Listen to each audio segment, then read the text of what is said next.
Introduction to DBMS. So we finished overview, file system versus DBMS, advantages of DBMS. I will just rewind all these three within 2 minutes. Like overview means we just discussed what is data, what is information, and what are the examples. Okay, and what are the real-time applications of DBMS. So before that, even I have told you many like what is the definition of database. We have covered in this overview. Coming to the file system versus DBMS, I have took one example using the Excel sheet, whatever the disadvantages are there, that we just compared with the DBMS so that whatever the advantages whatever comes, okay, from file system, okay, that is the advantage of DBMS. Okay, so this we finished in the last class. So today we'll discuss the some few concepts in the remaining concepts. So storage data, what is storage data, queries, what is transaction management, and DBMS structure. This is the general thing. If you know everything from starting to up to the database management structure, so people who work with the databases, we have to just know about the structure and all. Okay, so let me start now sharing the PPT.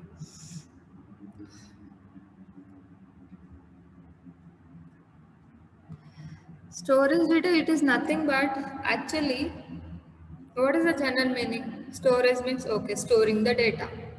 Okay, so how we are going to store the data?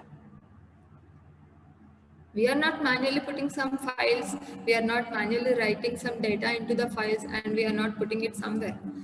We are just updating the database. So we have to know in the storage data, actually we have three sub-concepts.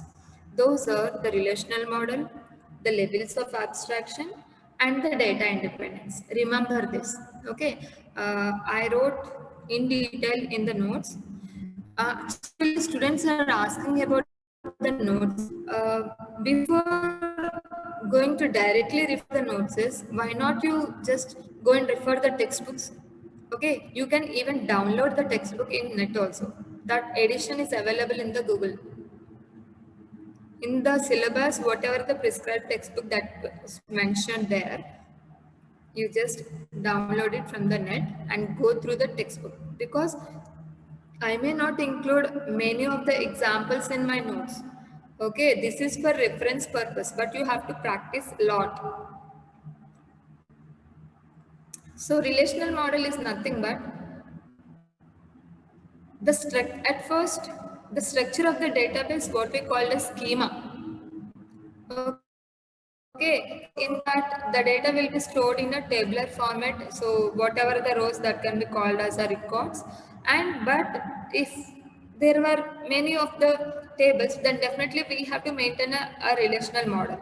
Okay, so that this is what the relational model is. For this, let us go with it. See, actually, this is the, I can say this is the relation also. Okay, student information in a university database may be stored in a relation. This is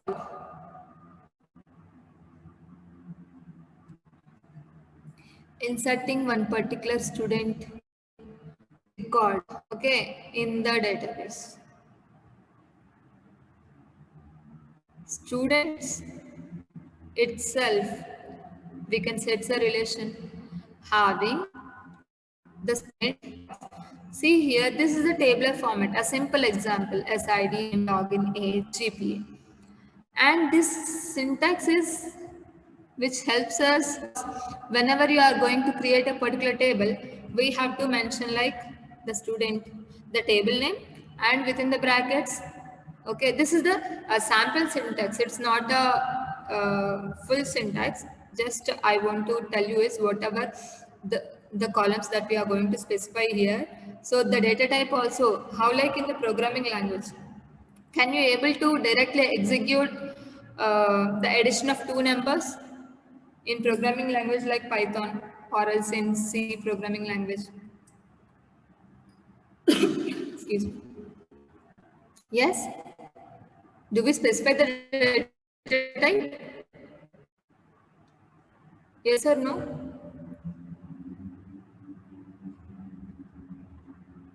I didn't get any response. Instead of calling your numbers, if you give the response, then so that we cannot even waste our time. We can easily complete our syllabus. Just tell me what my question is. Are we able to do the programs? Excuse me. Okay, like a simple program. Suppose if I ask you to do the program of adding the two integer numbers. So in a C programming language.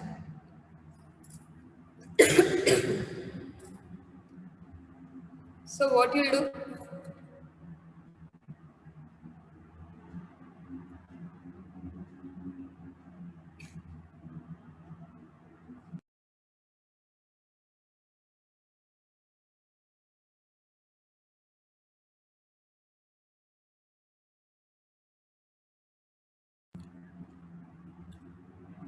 What will do, students? Are you able to do the programs without taking the variables or without specifying data type of the taken variable? Can we able to do the programs? No, ma'am. No. Yes. So as that, even in the database also, okay, we should specify the columns here. Okay, and whatever the columns, okay, that we have taken, for each column we should specify like the data type.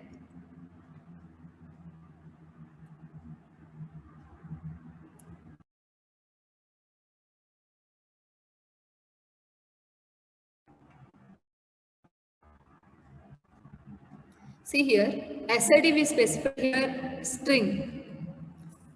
Why? Because even you can specify here integer also, not a problem. String means it will just accept not only the characters here, even the numbers also. Uh, in your roll numbers is entirely the integer value, okay? But in previous, uh, even maybe you, I don't know whether you have your whether you have siblings or not, but in the early days, actually the roll number also will have included like even the section name A, suppose 1, 3, 4. They have like alphabets also. Okay, so like that.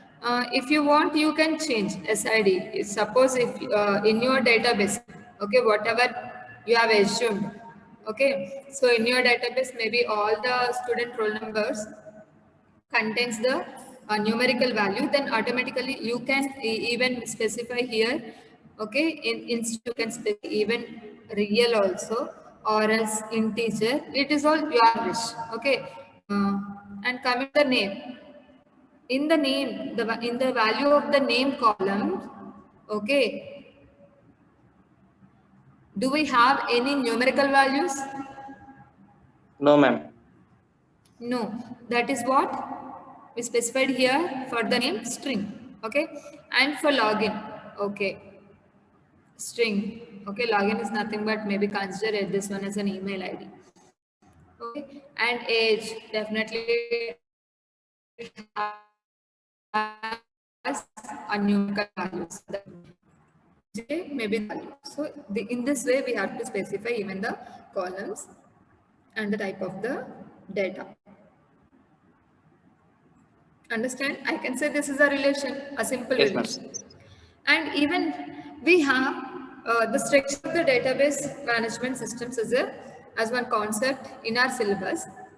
But before going to discuss directly about the structure of the database management systems, see here, this is how many levels we have in the structure of the DBMS. Okay, actually we have 3 levels.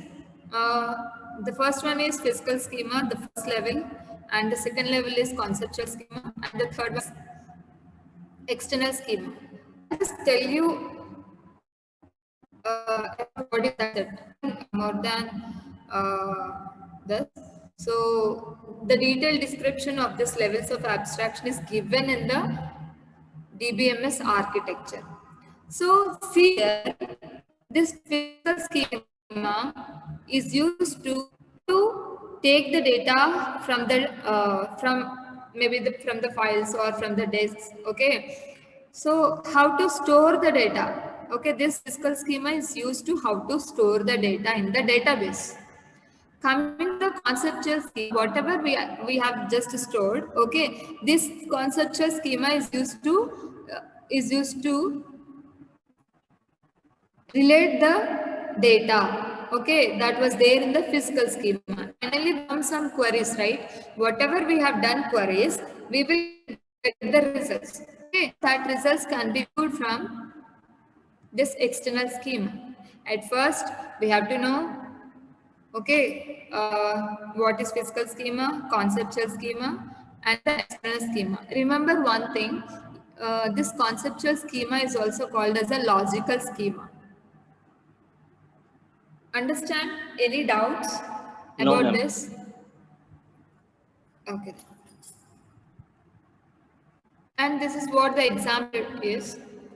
Physical level is nothing but how a record is stored, and logical schema is nothing but, okay, how you are relating. Even the data you will collect from this and that data in the physical schema, but we have to relate that data in the logical schema. So that is what even the conceptual schema is nothing but the logical schema.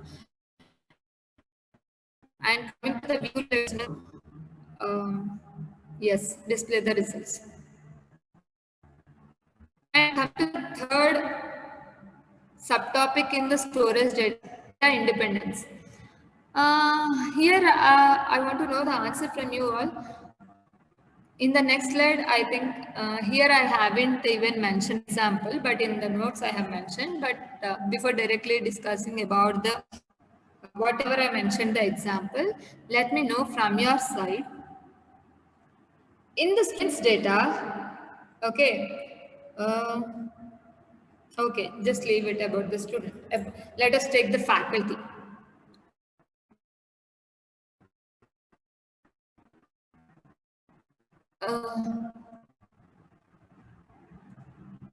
Tell me, students, have you searched about any faculty in the Geetham website? Definitely. We will search, right? I'll not ask you any questions. What I want to tell you is, actually, from your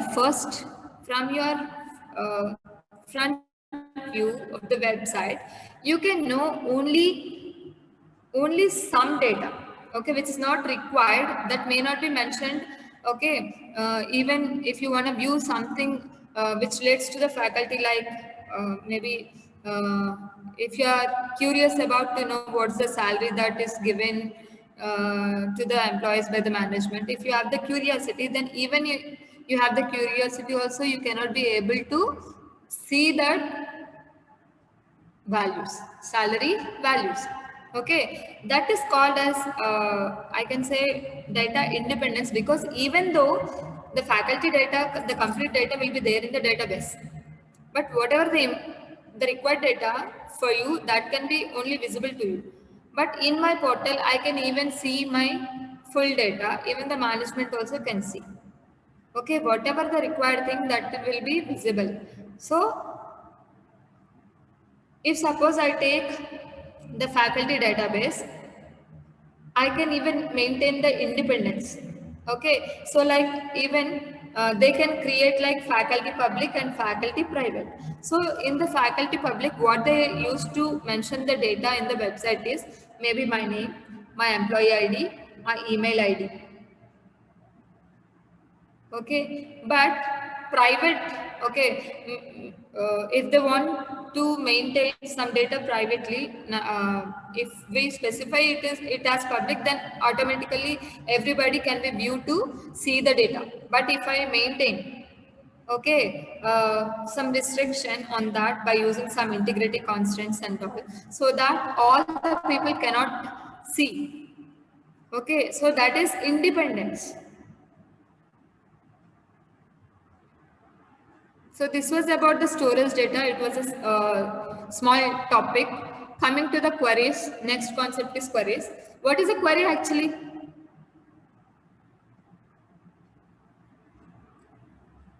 It is a question or not? Query is nothing but a question. So if any question given by the faculty to you, what you will do? You will try to answer, right? Sometimes if your faculty asks you to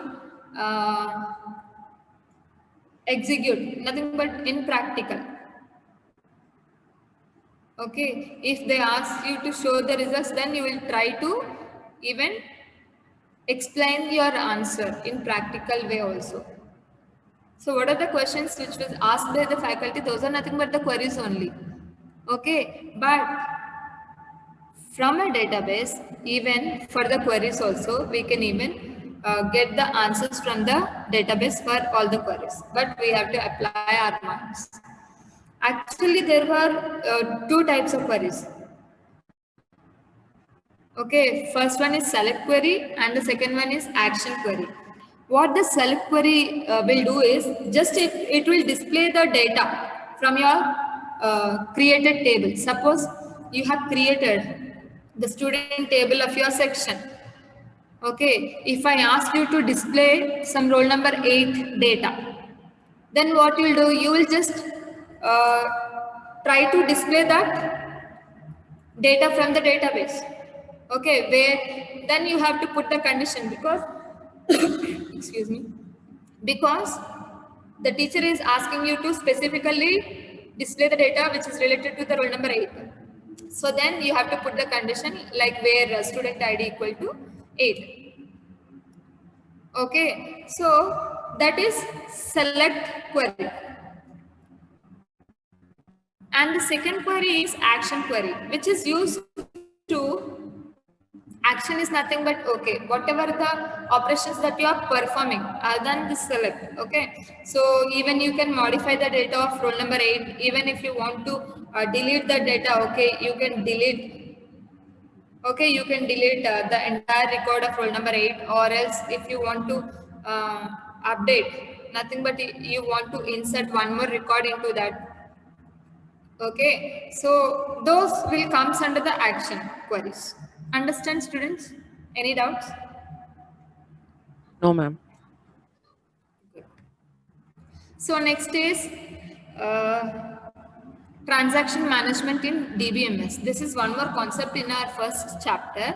So I have already told you the properties of the database,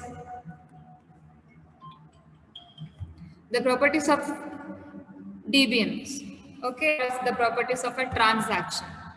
Suppose even in your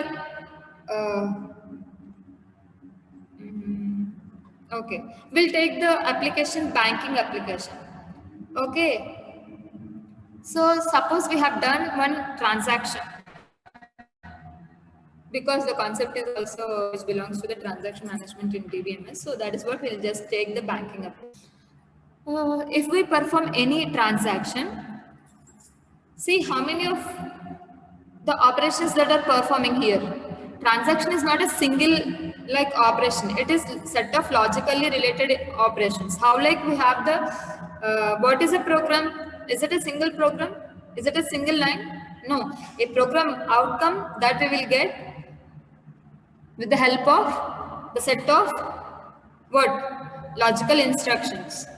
Right, a set of instructions is called as a program. So as like that, transaction is also nothing but a set of logically related operations. So what are the logical related operations? Actually, if you want to transfer some 1,000 rupees from your account to your friend's account, actually what the database have to do is, it first read your account balance.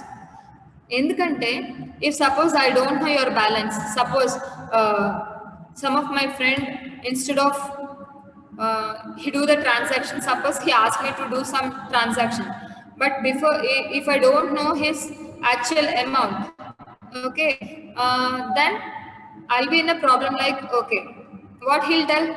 no, I have this much of balance, but now I am not able to see, okay, that much amount in my account. So what you have done? So like this kind of things will be happen. So that is what we have to know. Like even before performing any transaction, what it will do is it will just read the initial amount. Okay, read your account balance. That is the first one. And after then, what it will do is it will just deduct the amount from your account. Then again it will just write here. It is nothing but update. Okay, it will update the again the remaining balance in your account. Suppose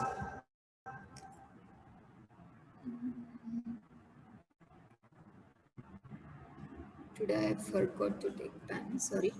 So I'll try to draw, but can't even understand. If not, suppose initial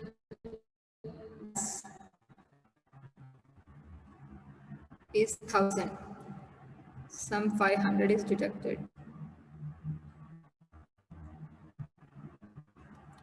Again I have the database should be dead. Okay, write the remaining balance to your account means how much amount it will be there in your account. Initially the account balance is 5000, but we have deducted 500 from the 1000 500. balance. So now 500.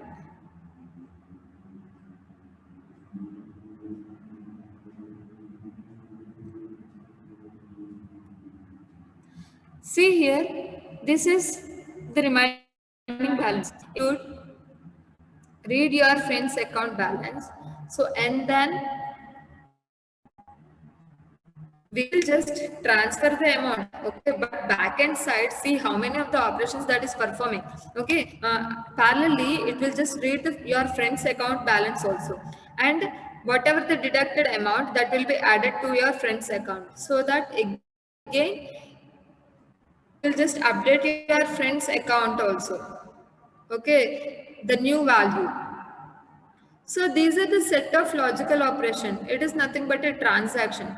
Maybe suppose a system crash was happened, or a system failure, or else in the middle of the transaction if the power was gone, then